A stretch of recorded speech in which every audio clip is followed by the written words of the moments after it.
My name is HEIDARI. I was born in Tehran, Iran, and I born in a Muslim family.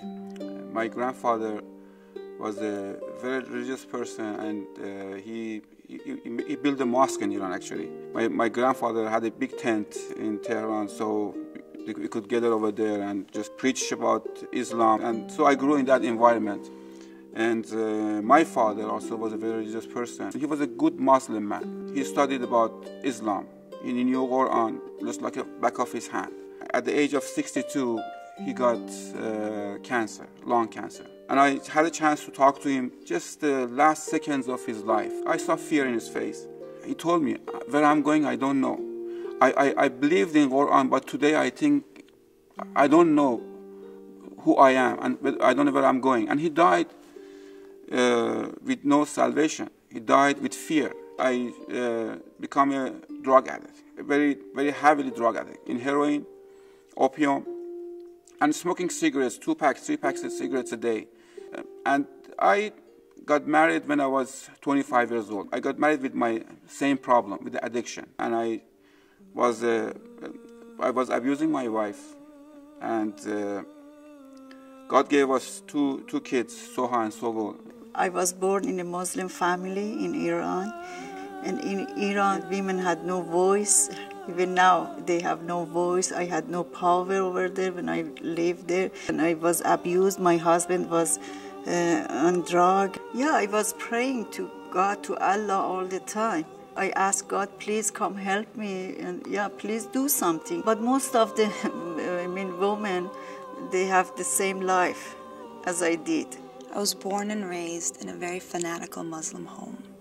So from a very young age, I was taught and I had to learn the different types of prayers. Being 5, I remember going to mosques and I remember doing all the rituals and being suited. And in the country, I saw things are going very bad. Before they were talking about that Islam is religion of peace, Islam is religion of this, religion of that. But when I saw them ruling over the country, I saw them that they are not doing it as they were saying it. It was different. So I take my wife and my kids, and we came to America. My mom, my dad, my sister and I, we moved from Iran and we moved to the U.S. And we moved out here really for a better life, opportunity, hope, a better tomorrow. And none of that happened when we came here. When I left Iran, I was happy because I thought I'm going to start a new life and it's going to be better for me. And I thought when I moved to America, he's going to stop this abuse he did to me, but he didn't. I would go home and I would see Mom and Dad fighting. And I would see war. And I just would pray and pray, but God wouldn't answer me. I would pray to a God that never talked back. It was just such an abusive, sad home. My dad would beat my mom. He would push her against walls, and it was scary, it was lonely, and I always remember growing up thinking, there's got to be more. It's got to be better than this. So it was me and my family, and with my drugs, addiction, anger, hate. It was very hard.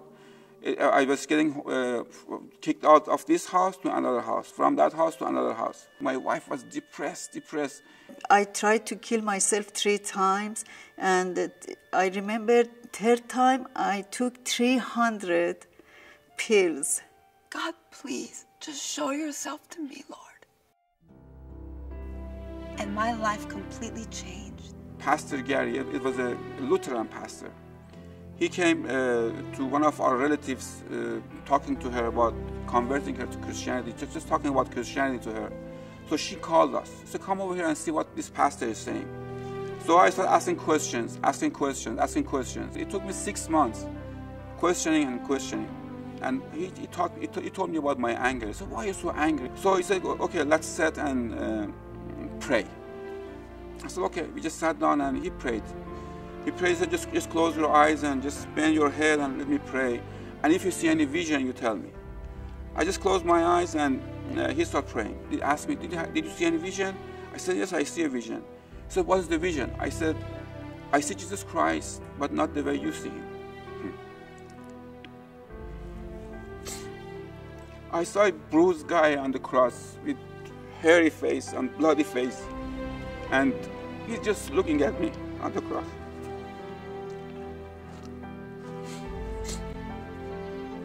I described it to him, and he also started crying with me. He said, "Do you know why he's on that cross?" I said, "I don't know." He said, "He's on that cross because of you." He said, "On that cross because he wants to heal you, and he wants to forgive you." I don't know what happened to me when he said that. A very huge weight on my shoulders just left me. I just gave my heart to Jesus, and he prayed over me. He was the one after my daughter saw who got his heart to Jesus. And then I was happy because I said, okay, there is a way, and yeah, I gave my heart to Jesus. God delivered me from smoking cigarettes and doing drugs for 30 years. I tried so many times. I go to 3 different hospitals. I tried so many times on my own. I couldn't do it, but God delivered me from that drug, changed my chemicals, changed my totally new person, totally new person.